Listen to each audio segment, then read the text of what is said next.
નમસ્કાર વિદ્યાર્થી મિત્રો, હું પરેશ ડોબરી આપ સૌનું આપણી આ સરસ મજાની યુટ્યુબ ચેનલ ફિઝીફ્લાયમાં હાર્દિક સ્વાગત કરું છું. કેમ છો બધાય? મજામાં ને? આનંદમાં જશો? લીલા અને કલરવાળા અહીંયા જેવા પાછળ કલર દેખાય છે એવા તમે લહેરમાં જશો. તો ફરીથી આજે આપણે તમારા માટે લઈને આવી ગયા છીએ ધોરણ 11 ચેપ્ટર નંબર 2 સબ્જેક્ટ બાયોલોજી. આગળનો પાર્ટ 1 આપણે ભણી ગયા છીએ ચેપ્ટર નંબર 2 નો. હવે આજે આપણે ભણવાના છીએ ઓલિમ્પિક સિરીઝમાં chapter number 2 part number 2. Okay, lecture number 2 નો. અને ટોટલ આપણો જે ઓલિમ્પિક સિરીઝ છે એમાં બાયોલોજીમાં લેક્ચર નંબર 4. જો ભાઈ આગળના 3 વિડીયો નથી જોયા તો એ અવશ્ય જોઈ લેજો.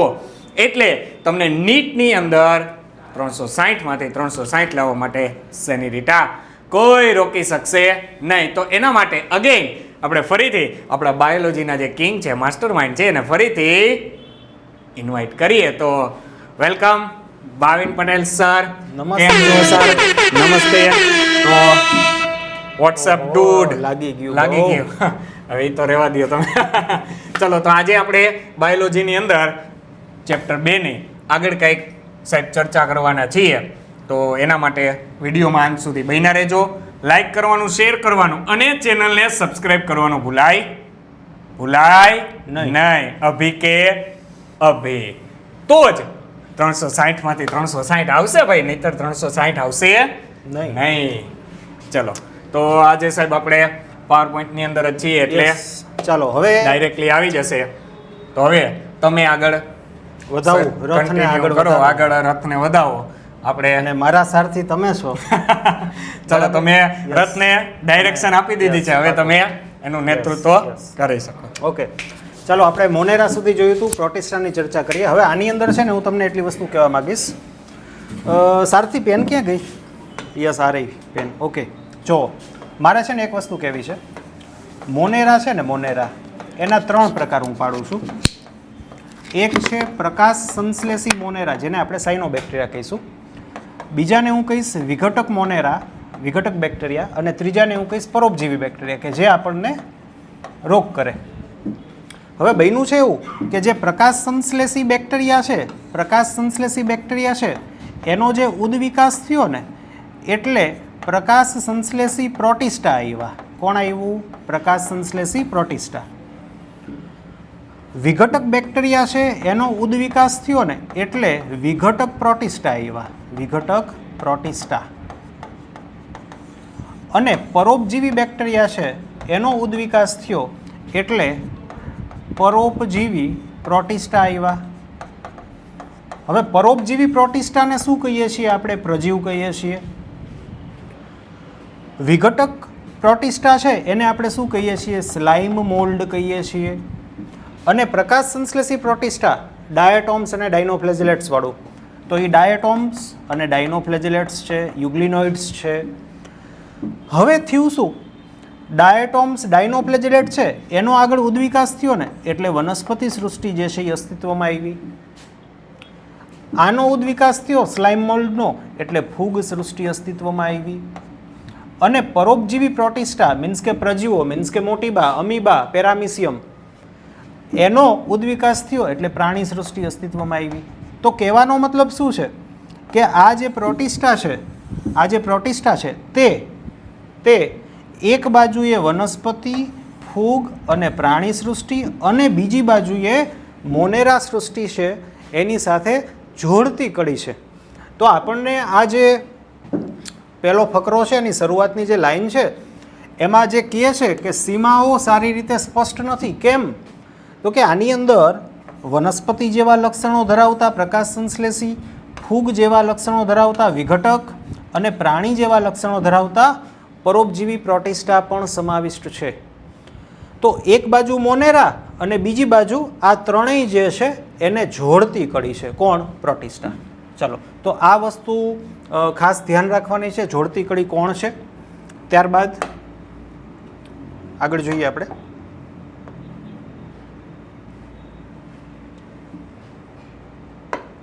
કેમ ચોટી ગયું?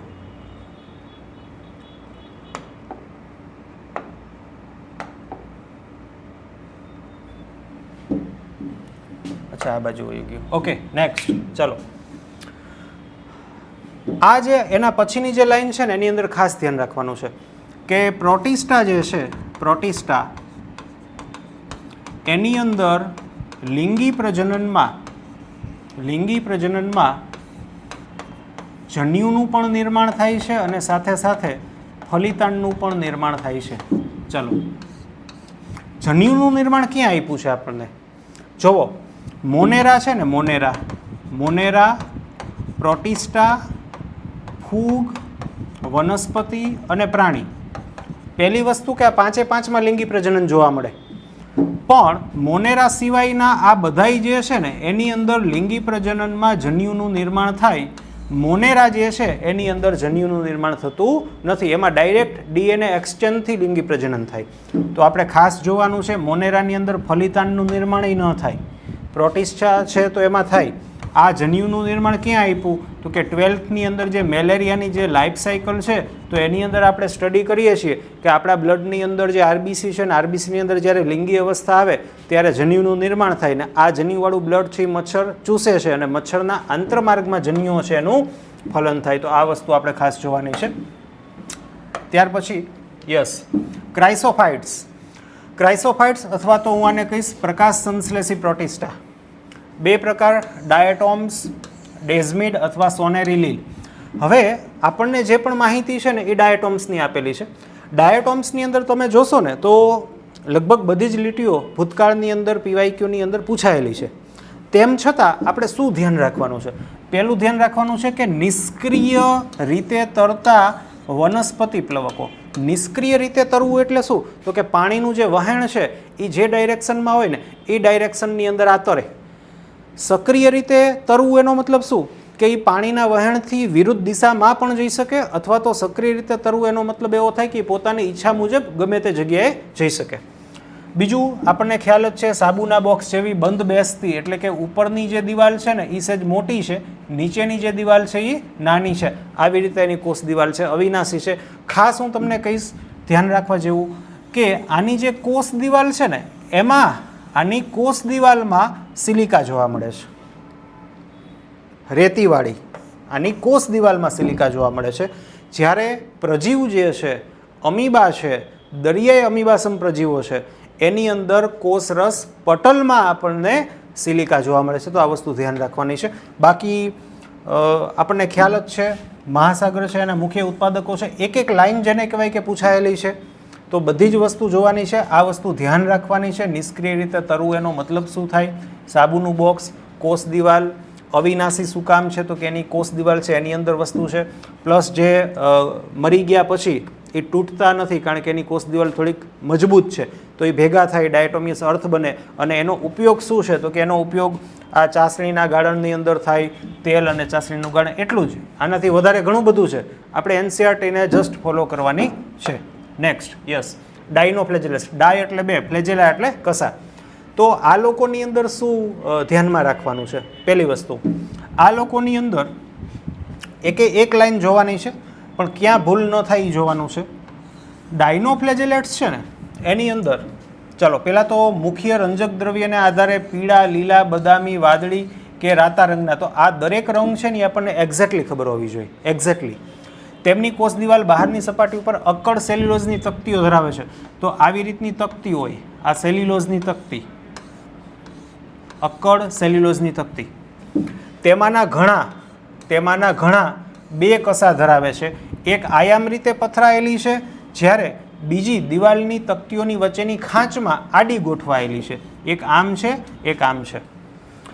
ઘણી વખત રાતા રંગના ડાયનોફ્લેજેલેટ્સ જેનું એક્ઝામ્પલ આપણને આપ્યું છે. હવે આમાં આ વસ્તુ તૈયાર કરવાની છે કે રાતા રંગના ડાયનોફ્લેજેલેટ્સ જ્યારે બહુગુણનના તબક્કામાંથી પસાર થાય ને, શેના તબક્કામાંથી? બહુગુણનના તબક્કામાંથી પસાર થાય ને ત્યારે જ સમુદ્ર છે ને એ લાલ રંગનો દેખાય. તો બહુગુણન છે ને એ આપણે જોવાનું છે. પ્લસ ઘણા ખરા અમુક વિષ અથવા તો ઝેર જે છે એ ઉત્પન્ન કરે છે. આવું ઝેરી પાણી છે એ વિષકારક બને છે જે પાણીની અંદર રહે છે, માછલી છે કે અન્ય દરિયાઈ પ્રાણીઓ છે. કહેવાનો મારો મતલબ કે બધા જ ડાયનોફ્લેજેલેટ્સ છે એ વિષ ઉત્પન્ન નથી કરતા, બધા જ ડાયનોફ્લેજેલેટ્સ છે એ લાલ રંગ નથી ઉત્પન્ન કરતા. અમુક લાલ રંગ પ્લસ ઝેર અથવા તો વિષ છે એના ઉત્પાદન માટે જવાબદાર છે. બધાય નહીં, આ વસ્તુ ધ્યાન રાખવાની છે. Next, yes, યુગ્લિનોઇડ્સ. યુગ્લિનોઇડ્સનું એક એક્ઝામ્પલ યુગ્લિના. હવે યુગ્લિનોઇડ્સ છે ને તે ઘણી વખત આવો પણ ક્વેશ્ચન પૂછાય છે કે વનસ્પતિ અને પ્રાણીને જોડતી કડી કઈ, તો કે યુગ્લિનોઇડ્સ. અથવા આવું પણ પૂછાય પ્રકાશ સંશ્લેષી એટલે કે સ્વયંપોષી અને વિષમપોષી બંને લક્ષણો ધરાવતો સજીવ કયો, તો કે યુગ્લિનોઇડ્સ. હવે વનસ્પતિ અને પ્રાણીને જોડતી કડી કેમ કીધું, તો કે આની અંદર વનસ્પતિ જેવા પણ લક્ષણો છે અને પ્રાણી જેવા પણ લક્ષણો છે. ચાલો જોઈએ આપણે શું છે પ્રાણી જેવું લક્ષણ. શું? હવે એની ચર્ચા કરતાં પહેલાં તેઓ સ્થગિત મીઠા પાણીમાં જ જોવા મળે. આની પહેલાંના જે બે છે એ જરૂરી નથી મીઠા પાણીમાં જ જોવા મળે. યુગ્લિનોઇડ્સ ફક્ત મીઠા પાણીની અંદર જ જોવા મળતા અને સ્થગિત પાણી હોય ને એમાં જ જોવા મળે, વહેતા પાણીની અંદર જોવા ન મળે. કોષ દિવાલને બદલે એની અંદર કોષ દિવાલ નથી. તો કયું લક્ષણ એવું છે કે જે પ્રાણી જેવું છે, તો કે એની અંદર કોષ દિવાલ નથી. કોષ દિવાલને બદલે એની અંદર પેલિકલ અથવા તો છાદી એટલે કે પ્રોટીનનું બનેલું આવરણ હોય છે, જેના લીધે તે નરમ અથવા તો ફ્લેક્સિબલ છે એનો દેહ. તો તમને પૂછે કે ભાઈ પ્રાણી જેવું લક્ષણ કયું, તો કે પ્રાણી જેવું લક્ષણ એટલે કે કોષ દિવાલની ગેરહાજરી. કોષ દિવાલને બદલે એની અંદર છાદી જેવું પ્રોટીનનું બનેલું ફ્લેક્સિબલ લેયર છે. ચાલો ખાસ બીજી આ વસ્તુ તૈયાર કરવાની, એક ટૂંકી અને એક લાંબી, એક ટૂંકી અને એક લાંબી એમ બે કસા ધરાવે. 1 2, એક ટૂંકી એક લાંબી. ચાલો, સૂર્યપ્રકાશની હાજરીમાં પ્રકાશ સંશ્લેષણ કરે છે તો આ વનસ્પતિ જેવું લક્ષણ છે. જ્યારે સૂર્યપ્રકાશનો અભાવ હોય છે તો ખૂબ નાના સજીવોનું ભક્ષણ કરીને પરપોષી જેવી વર્તણૂક દર્શાવે છે.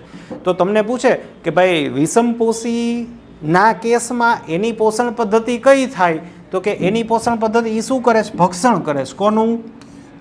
નાના કદના, એનાથી નાના હોય ને એવા બબુકડા સજીવોનું ભક્ષણ કરીને પોતે પોષણ મેળવે.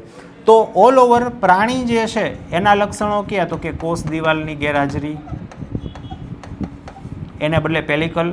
બીજું, પ્રકાશ નથી તો એ શું કરે છે, તો કે વિષમપોષી છે. મેં હજી હમણાં બોલ્યો એનો જવાબ નથી બોલ્યો કે વિષમપોષીની અંદર આને શું કહેવાય, તો કે આને કહેવાય પ્રાણીસમ પોષણ પદ્ધતિ. કેમ પ્રાણીસમ કહેવાય, તો કે એ ખોરાકનું અથવા નાના સજીવ છે એનું અંતઃગ્રહણ કરે છે, ભક્ષણ કરે છે, પછી એનું કોષની અંદર એનું પાચન કરશે અને ખાશે. તો પ્રાણીસમ પોષણ પદ્ધતિ પ્રકાશ સંશ્લેષી પ્રોટિસ્ટા યુગ્લિનોઇડ્સની અંદર પણ આપણને જોવા મળે છે. ઓકે. બીજું, વનસ્પતિ જેવું લક્ષણ કયું છે, તો કે પ્રકાશ સંશ્લેષણ કરે છે. ખાસ કરીને વનસ્પતિમાં હાજર હોય તેવા રંજક દ્રવ્યો સાથે તે એકરૂપ છે. એનું એક્ઝામ્પલ છે યુગ્લિના. બીજું, નાની કસા મોટી કસા, ખાસ ધ્યાન રહે. Next, yes, slime mould. હવે આ આવી ગયું છે વિઘટક પ્રોટિસ્ટા. પ્રોટિસ્ટાના મેં 3 પ્રકાર પડ્યા હતા, પ્રકાશ સંશ્લેષી, વિઘટક પ્રોટિસ્ટા અને પ્રજીવો. તો આ છે એ વિઘટક પ્રોટિસ્ટા છે. હવે સ્લાઇમ મોલ્ડ છે ને એના 2 પ્રકાર પડે. શું છે આપણે જોઈએ. સ્લાઇમ મોલ્ડ મૃતોપજીવી આદિજીવો છે. મૃતોપજીવી પોષણ પદ્ધતિ ધરાવતા ખૂબ જૂના સજીવો, ફૂગથી પણ જૂના. ફૂગ ઘણી બધી જે ફૂગ છે એ મૃતોપજીવી છે. મૃતોપજીવીનો મતલબ શું થાય મેં સમજાવ્યો હતો કે મૃત કાર્બનિક દ્રવ્ય છે એમાં પાચક ઉત્સેચકનો સ્ત્રાવ કરે અને બહાર જ એનું પાચન કરે. બહાર પાચન થઈ ગયા પછી શોષણ કરે અને પોષણ મેળવે તો એને મૃતોપજીવી કહેવાય. તો આ આદિજીવો છે. આનો મતલબ એ થાય કે આ ફૂગથી પણ જૂના છે. હવે વનસ્પતિઓની સળતી શાખાઓ કે પર્ણોની સાથે તેમના દેહને પ્રસારીને સળતા કાર્બનિક દ્રવ્યને ઓગાળી જાય છે. આનો મતલબ શું થાય સમજાવું. ધારો કે આ એક પર્ણ છે જે જમીન ઉપર પડ્યું. હવે આ છે ને સ્લાઇમ મોલ્ડ. સ્લાઇમ મોલ્ડ હોય ને એમાં કોષ દિવાલ ન હોય. આ બહુ ધ્યાન રાખવા જેવી વાત છે. સ્લાઇમ મોલ્ડમાં કોષ દિવાલ હોતી નથી. તો આ સ્લાઇમ મોલ્ડ નામનો કોષ, સ્લાઇમ મોલ્ડને પોતાનો ખોરાક મળી ગયો તો શું થશે કે આ જે સિંગલ સેલ છે ને એનું ડિવિઝન થશે અને આવી રીતે ઘણા બધા કોષો બનશે. ઘણા બધા કોષો બનશે, જાણે કે આખે આખું પર્ણ કે એની કોઈ શાખા છે એ આખે આખી ગળાઈ ગઈ એવું આપણને લાગે. આ આખે આખું કોષો.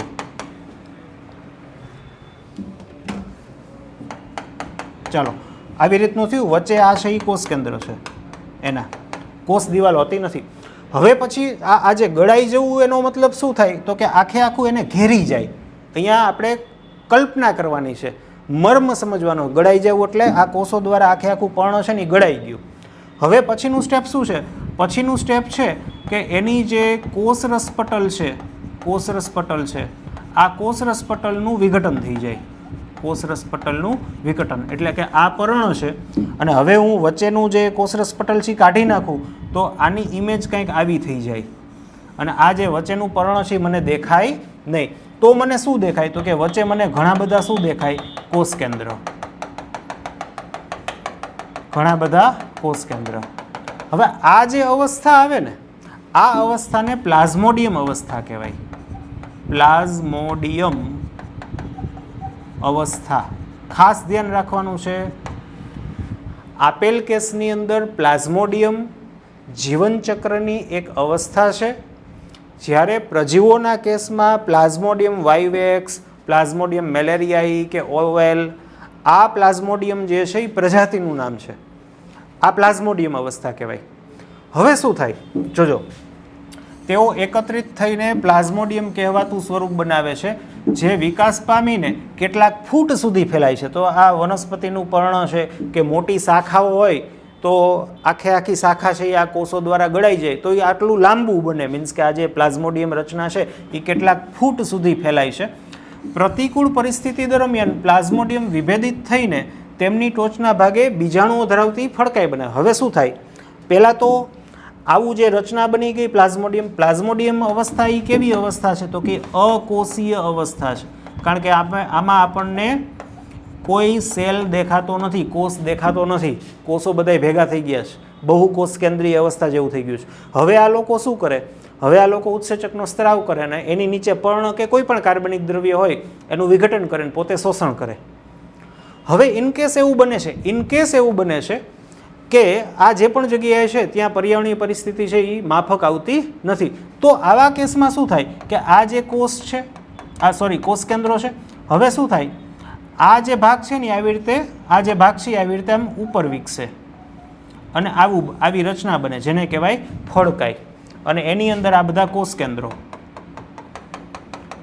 તો આ ફડકાઈ.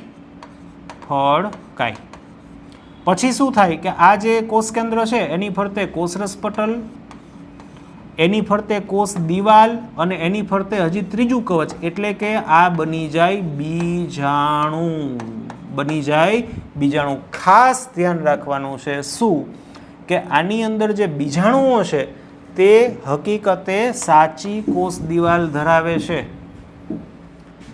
નેચરલી જે પ્લાઝ્મોડિયમ છે એમાં કોષ દિવાલ જોવા મળે નહીં, પણ બીજાણુ હોય તો એની અંદર કોષ દિવાલ પણ જોવા મળે, પ્લસ એક્સ્ટ્રા ઉપરનું જે કવચ છે એ પણ જોવા મળે અને કોષરસપટલ તો બધામાં જોવા મળે જ. તો આની અંદર એમસીક્યુ આવે કે અનુકૂળ પરિસ્થિતિ હોય તો કોનું નિર્માણ થાય? તો કે અનુકૂળ પરિસ્થિતિ હોય તો પ્લાઝ્મોડિયમનું નિર્માણ થાય. પ્રતિકૂળ પરિસ્થિતિ હોય તો કે પ્રતિકૂળ પરિસ્થિતિ હોય તો પ્લાઝ્મોડિયમનું નિર્માણ થઈ ગયું હોય તો પછી ફડકાઈનું નિર્માણ થાય અને ફડકાઈની અંદર બીજાણુનું નિર્માણ થાય. ખાસ જોવાનું છે, આ બીજાણુઓ હવાના પ્રવાહ દ્વારા જ વિકિરણ પામે છે અને કોઈ પણ બીજાણુ છે તો વિપરીત પરિસ્થિતિની અંદર જીવે છે. તો ઓલ ઓવર આખું જે સ્લાઇમ મોલ્ડ્સ છે એની અંદર ધ્યાન રાખવા જેવું છે કે કોષ દિવાલ નથી. પ્લાઝ્મોડિયમ છે એ અકોષીય અવસ્થા છે, અવસ્થાનું નામ છે. જે બીજાણુ બને છે એમાં જ સાચી દિવાલ જોવા મળે છે. નેચરલી જે આનો કોષ છે એમાં નથી. આદિ મૃતોપજીવી સજીવો છે અને આનું જે આગળ ઉદ્વિકાસ થયો આમાંથી ફૂગ સૃષ્ટિ જે છે એનો ઉદ્ભવ થયો. પ્લસ બીજાણુ છે એ પાણી દ્વારા નહીં કે અન્ય કોઈ સજીવો દ્વારા વિકિરણ પામતા નથી. બીજાણુઓ છે એ હવાના વહેણ દ્વારા, હવા દ્વારા જ એ વિકિરણ પામે અને વિકિરણ પામ્યા પછી આ બીજાણુ અહીંયા યોગ્ય પરિસ્થિતિ આવે એટલે કવચ તૂટે અને આ જે કોષ છે એનું અગેન ડિવિઝન થાય અને જે કોષ છૂટા પડે છે, આ છૂટા પડેલા જે કોષ છે એને સ્લાઇમ મોલ્ડ કહેવાય. હવે હું તમને કહેતો હતો ને કે સ્લાઇમ મોલ્ડના બે પ્રકાર પડે, કોષીય સ્લાઇમ મોલ્ડ અને અકોષીય સ્લાઇમ મોલ્ડ. તો આ જે છે ને હું એટલા માટે કહું છું કે આવા એમસીક્યુ આવે છે અને તમે ગભરાવશો. તો આપણે જે અહીંયા સ્ટડી મેં તમને કરાવ્યું ની અકોષીય સ્લાઇમ મોલ્ડ કે જેમાં પ્લાઝ્મોડિયમ અવસ્થાએ આપણને પ્રોપર અથવા તો પરફેક્ટ કોષીય સ્વરૂપ જોવા મળતું નથી. તો આનો જે બીજો પ્રકાર આવે છે કે જેને કોષીય સ્લાઇમ મોલ્ડ કહેવાય, તો એની અંદર પ્લાઝ્મોડિયમ સ્વરૂપે પણ આપણને કોષ રસ પટલ છે એનું વિઘટન થયેલું જોવા મળતું નથી, એટલે કે આપણને આખે આખા કોષ છે એઝ ઇટ ઇઝ સ્વરૂપે દેખાય. ચાલો નેક્સ્ટ જોઈએ આપણે આગળ. યસ, પ્રજીવો. ખાસ બધા જ પ્રજીવો વિષમપોષી છે, એક પણ પ્રજીવ સ્વયંપોષી નથી. ભક્ષકો કે પરોપજીવીઓ. હવે ભક્ષકોનો મતલબ શું થાય તો કે એ પ્રાણીસમ પોષણ પદ્ધતિ ધરાવે છે. પ્રાણીસમ ખાલી પ્રાણીઓમાં જ છે એવું નથી. પ્રાણીસમ પોષણ પદ્ધતિ પ્રાણી સૃષ્ટિ સિવાયના સભ્યોની અંદર પણ જોવા મળે છે. યુગ્લિનોઇડ્સની અંદર પણ જોવા મળે છે. હજી એમને જોયું. ફેરવીન પ્રશ્ન પૂછે તો આપણને ખબર હોવી જોઈએ. પ્રજીવો જે છે એ બધા જ વિષમપોષી છે. હવે વિષમપોષીની અંદર ભક્ષકો છે કે પરોપજીવીઓ છે. જે પરોપજીવી છે એ આપણને રોગ કરી શકે. તેઓ પ્રાણીઓના આદિ સંબંધી છે. હજી હમણાં જ સમજાવ્યું કે પ્રજીવો છે એની અંદર આગળ ઉદ્વિકાસ થઈને પ્રાણી સૃષ્ટિ જે છે અથવા પ્રાણીઓ છે એનો જન્મ થયો અથવા ઉદ્ભવ થયો. ચાલો, 4 મુખ્ય પ્રકાર છે. હવે આ 4 મુખ્ય પ્રકાર છે ને એની અંદર આવું પૂછાય છે કે આ 4 મુખ્ય પ્રકાર જે છે એ કોને આધારે પાડેલા છે? કોને આધારે પાડેલા છે? તો કે ઘણી બધી બાબતો છે કે જે 4 પ્રકાર પડે છે, પણ એક મુખ્ય બાબત છે એ છે એની ચલિતતા કે એ કોના દ્વારા મૂવમેન્ટ બતાવે છે એને આધારે પાડેલા છે. ચાલો જોઈએ. તો અમીબાસમ છે એ ખોટા પગ દ્વારા, કસાધારી પક્ષમધારી કસા પક્ષમાં એઝ ઇટ ઇઝ તમને ખ્યાલ છે. તો આ વસ્તુ જોવાની છે કોને આધારે તો કે ચલિતતાને આધારે. હવે અમીબાસમ પ્રોટોજુઅન્સ છે એની અંદર શું તૈયાર કરશું? એની અંદર મેં આની પહેલાં પણ કીધું છે કે જે ખારા પાણીના છે ને એની સપાટી એટલે કે એની અંદર કોષ દિવાલમાં સિલિકા છે, જ્યારે ડાયટોમ્સ છે એમાં આની અંદર કોષરસ પટલમાં સિલિકા છે અને ડાયટોમ્સ છે એમાં કોષ દિવાલમાં સિલિકા છે. આ વસ્તુ ધ્યાન રાખવાની છે. અને ખારા પાણીવાળા છે ને એમાં જ છે, બધાયમાં નથી. ખારા પાણીવાળામાં જ છે, બધાયમાં નથી. એન્ટામોઇબા હિસ્ટોલાઇટિકા આપણને મરડા માટે જવાબદાર છે. મરડો આ કરે. ઓકે, બાકી તો બધું યાદ રાખવું જ પડે કે મીઠા પાણીમાંય થાય છે, ખારા પાણીમાંય થાય છે, જમીનમાં પણ થાય છે. શિકાર તરફ ખસીને ખોટા પગ દ્વારા એ આપણને ખ્યાલ છે. તો અમીબાસમ પ્રોટોજુઅન્સ છે એની પોષણ પદ્ધતિ આને જોઈને શું થાય તો કે પ્રાણીસમ પોષણ પદ્ધતિ થાય કે ખોટા પગ દ્વારા સજીવ છે એને અંતઃગ્રહણ કરે અને પોતાના કોષની અંદર જે લાઇસોઝોમ્સ છે એની સાથે મિક્સ કરે અને ખોરાકનું પાચન કરે અને જરૂરીનું શોષણ કરે અને બાકીનું રસધાની દ્વારા બહાર કાઢી નાખે, અન્નધાની દ્વારા. નેક્સ્ટ, કસાધારી. તો આની અંદર મૂવમેન્ટનું શું છે આયોજન તો કે કસાઓ છે. આ જૂથના સભ્યો મુક્તજીવી કે પરોપજીવી હોઈ શકે છે. પરોપજીવી એટલે શું એ આપણે ચર્ચા થઈ ગઈ કે પોષણ માટે અન્ય જીવંત સજીવ છે એની સાથે રીએ અને એમાંથી સીધા જ શોષી શકાય તેવા દ્રવ્યનું શોષણ કરે. હવે મુક્તજીવીનો મતલબ આપેલ કેસમાં વનસ્પતિ સૃષ્ટિમાં આપણે મુક્તજીવી એટલે પ્રકાશ સંશ્લેષી અથવા તો પોતાની રીતે ખોરાક બનાવનાર તરીકે ઓળખીએ છીએ. આપેલ કેસમાં મુક્તજીવી એટલે એવું નથી કે આ સ્વયંપોષી છે. આપણે મુક્તજીવી જ કહેવાય કે આપણો જે ખોરાકનો સ્ત્રોત છે તો એની સાથે આપણે આખો દિવસ કંઈ ઝાડવારે આમ ટીંગાઈને નથી રહેતા. તો આ વિષમપોષી જ છે, પણ મુક્તજીવી એટલે એ પરોપજીવી નથી. એ પોતાનો ખોરાક એમનેમ બહારથી ક્યાંકથી એમનેમ લે છે. તો કહેવાનો મારો મતલબ કે આ સ્વયંપોષીમાં ન આવે.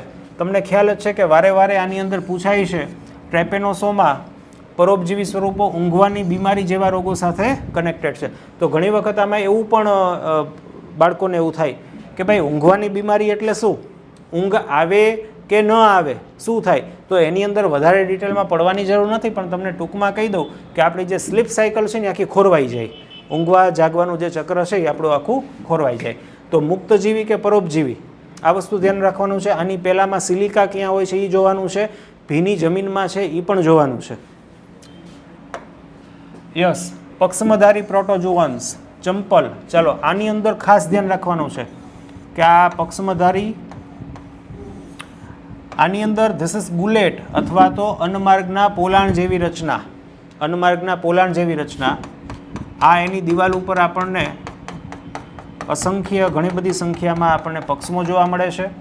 હવે કોષની બહારની સપાટી ઉપર ક્રમબદ્ધ રીતે ગોઠવાયેલા પક્ષમોના હલેસા જેવા સંકલિત હલનચલનના કારણે પાણીના પ્રવાહની સાથે ખોરાક પણ અન્નમાર્ગના પોલાણમાંથી પ્રસાર થાય છે. આનો મતલબ આ સમજવા જેવી વાત છે કે આ પાણી છે એની અંદર આ ખોરાકનો કણ છે હવે આ શું કરશે? પક્ષમો છે એની મૂવમેન્ટ કરશે. પક્ષમોની મૂવમેન્ટ કરશે એટલે પાણીમાં મૂવમેન્ટ આવશે, અને પાણીમાં મૂવમેન્ટ આવશે એટલે એની અંદર રહેલો જે ખોરાકનો કણ છે એમાં મૂવમેન્ટ આવશે, અને આ ખોરાકનો કણ હરતો ફરતો નસીબ જોગે આની અંદર એન્ટર થાય છે. આવું આ કહેવા માગે છે. આમ આ લોકો ખોરાક છે એને એક્સેપ્ટ કરે છે. આ વસ્તુ ખાસ જોવાની છે. ચાલો બીજું, સક્રિય હલનચલન. હજી હમણાં જોઈ ગયા આપણે ડાયટોમ્સ છે એમાં નિષ્ક્રિય હલનચલન હતું, નિષ્ક્રિય રીતે વહન પામતું. સક્રિય રીતે એટલે પોતાની મરજી મુજબ એને જ્યાં જવું હોય ત્યાં જઈ શકે. પોતાની આ જે કસા છે એની મૂવમેન્ટ દ્વારા એ કદાચ એની મરજી થાય ત્યાં જાય. પછી એમાં પાણીનો પ્રવાહ સીધી દિશામાં હોય કે ઊંધી દિશામાં હોય એની સાથે કોઈ લેવા દેવા નથી. ઉદાહરણ છે પેરામેસિયમ. ઘણી વખત આવા MCQ આવે છે, તમને ખ્યાલ જ છે કે પેરામેસિયમ છે ને એમાં 2 કોષ કેન્દ્ર હોય, એક પ્રજનન માટેનું ને એક નોર્મલ એની જે ફંક્શન છે એના માટેનું. આ વસ્તુ એક મગજમાં રાખવી, જૂના MCQ આની અંદર આવેલા છે એટલા માટે. નેક્સ્ટ, યસ, બીજાણુધારી પ્રોટોઝોઅન્સ. એવું પૂછાય કે 4 પ્રકારના જે પ્રજીવો છે એમાંથી કયા પ્રકારના પ્રજીવો ચલિતતા માટે અથવા તો પ્રચલન માટેની કોઈ જ રચનાઓ ધરાવતા નથી, તો એનું નામ છે બીજાણુધારી પ્રોટોઝોઅન્સ. તો આ એ જ બીજાણુ છે, આ એ જ બીજાણુ છે કે જે આપણને મેલેરિયા કરે છે અને એટલા માટે જે બદનામ છે. ચાલો, તો આની અંદર શું તૈયાર કરવાનું છે? આની અંદર પહેલી વસ્તુ કે પ્રચલન માટેની કોઈ જ રચનાઓ નથી, ખોટા પગ નથી, પક્ષમ નથી, કશા નથી. બીજું શું ધ્યાન રાખવાનું છે? તો કે તેના જીવનચક્રમાં વિવિધ ચેપી બીજાણુઓ, જીવનચક્રમાં ચેપી બીજાણુ જેવા વિવિધ તબક્કાઓ ધરાવે છે. જેમાંનો એક તબક્કો આપણને NCERT 12થની અંદર જે સ્પોરોઝોઇટ્સ આપ્યું છે. તો સ્પોરોઝોઇટ્સ શું છે? એ એક જીવનચક્રનો તબક્કો છે. આપણે કેમ માણસનું જીવનચક્ર હોય તો બાળક નાનું છે તો આપણે એને કહેતા હોય લાલો, થોડુંક મોટું થાય લાલીઓ, એનાથી મોટો થાય 9મા 10મામાં આવે તો કે લાલજી, એનાથી મોટો થાય કોલેજમાં આવે તો લાલજી નામ બદલાવીને લેરીસ કરી નાખે, કોલેજ પૂરી થાય એટલે લાલજી ભાઈ થાય, પછી લાલા કાકા થાય, લાલજી દાદા થાય. તો આ શું છે કે બદલતી જીવનચક્ર, બદલતી અવસ્થાએ નામ અલગ છે, પ્લસ લક્ષણો અલગ હોય કે નાનું બાળક છે ત્યારે અલગ હોય, થોડુંક મોટું થાય, જુવાન થાય, વૃદ્ધ થાય. એવી રીતે સ્પોરોઝોઇટ શું છે? સ્પોરોઝોઇટ એક તબક્કાનું નામ છે. આવા ઘણા બધા તબક્કાઓ છે, પણ NCERTએ હવે આપણને આ એક જ તબક્કો આપ્યો છે. તમે કદાચ MCQ સોલ્વ કરતા હોય તો ક્રિપ્ટોમેરોઝોઅન્ટ ને ફલાણું નામ તેને એવા કેટલાય નામ આવતા હશે. તો એ જીવનચક્રના વિવિધ તબક્કાઓ અથવા વિવિધ અવસ્થાઓએ એના નામ આપ્યા છે. તો આ લોકોના બીજાણુઓ વિવિધ ચેપી તબક્કાઓ ધરાવે છે.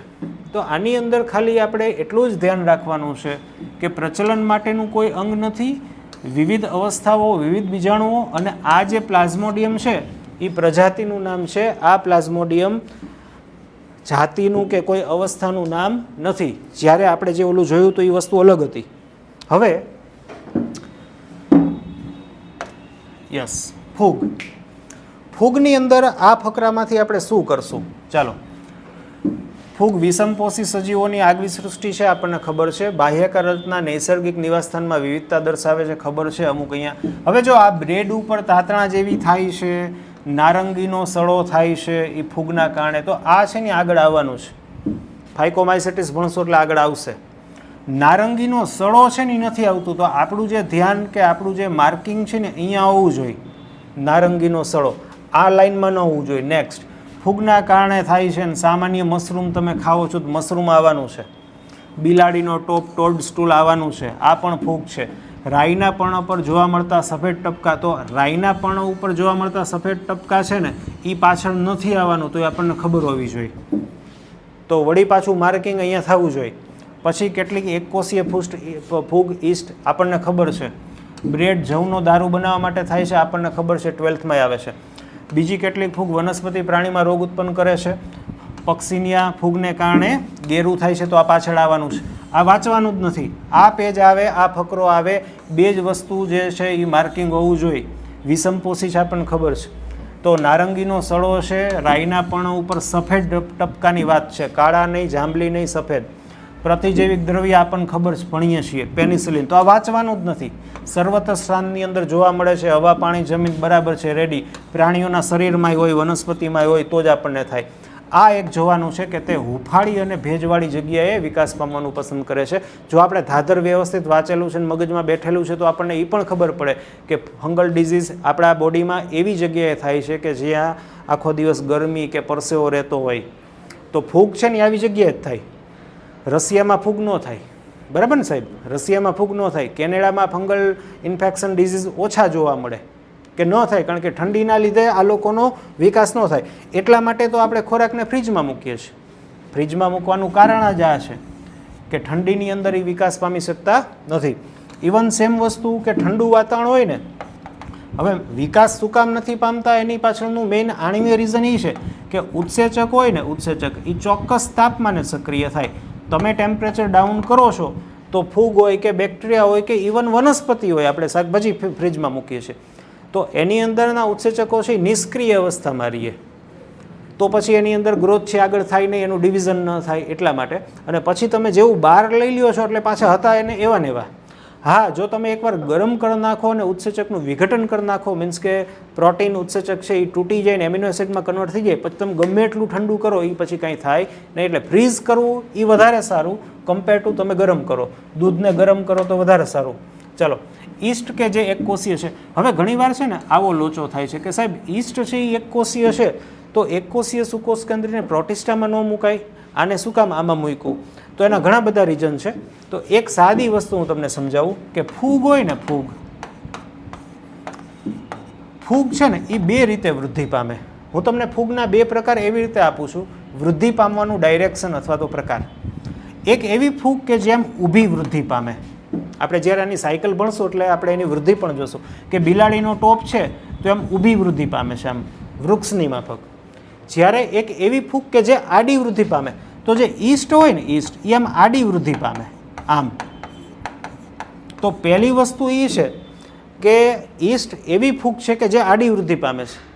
એટલે પછી આડી વૃદ્ધિ પામતી હોય ને તો એમાં પછી આવું કનેક્શન કોષોની વચ્ચે હોવું જરૂરી નથી, કારણ કે સનાતન જે ગુરુત્વાકર્ષણ છે તો એના લીધે એ આડું પડ્યું રહીએ સાહેબ, બરાબર છે?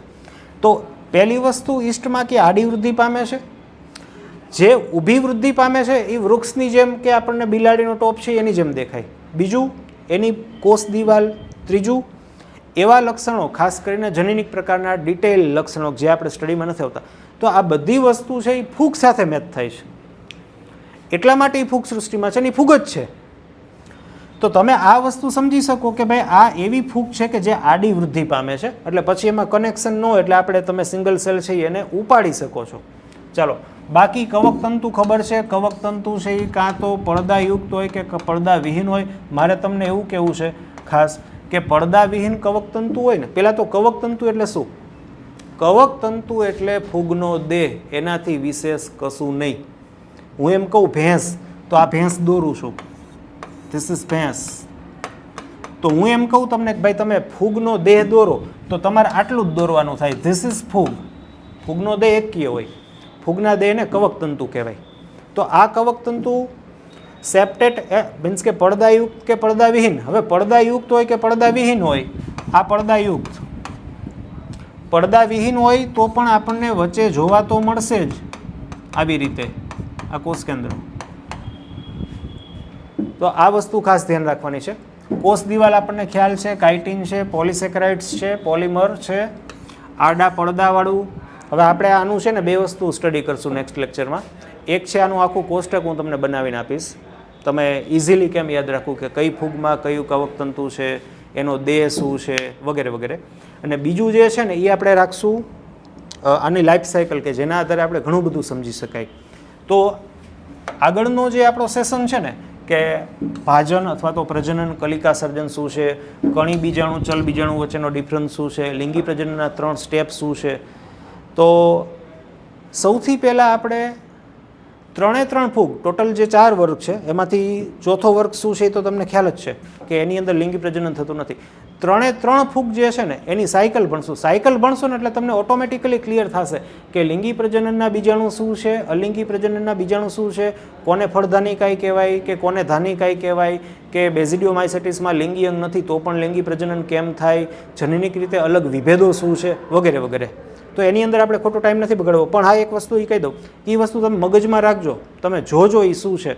જેથી આપણે તમે વાંચીને ટૂંકમાં રાખજો, જેથી આપણે જ્યારે દરેકનું લાઈફ સાયકલ સ્ટડી કરશું તો તમારા માટે નવું ન લાગે. તો આટલેથી આપણે ટૂંકાવીએ છીએ. નેક્સ્ટ લેક્ચરની અંદર ફૂગની જે આખી સાયકલ છે એનું સ્ટડી કરશું અને એના જે પ્રજનન છે અલિંગી અને લિંગી એનું આપણે સ્ટડી કરશું. ત્યાં સુધી વાંચજો, ખોટો ટાઈમ ન બગાડતા. બરાબર ને સાહેબ? અત્યારે વાંચવાનો સમય છે, લડવાનો સમય છે અને હણી લેવાનો સમય છે. તો મળીએ ત્યાં સુધી. Bye bye.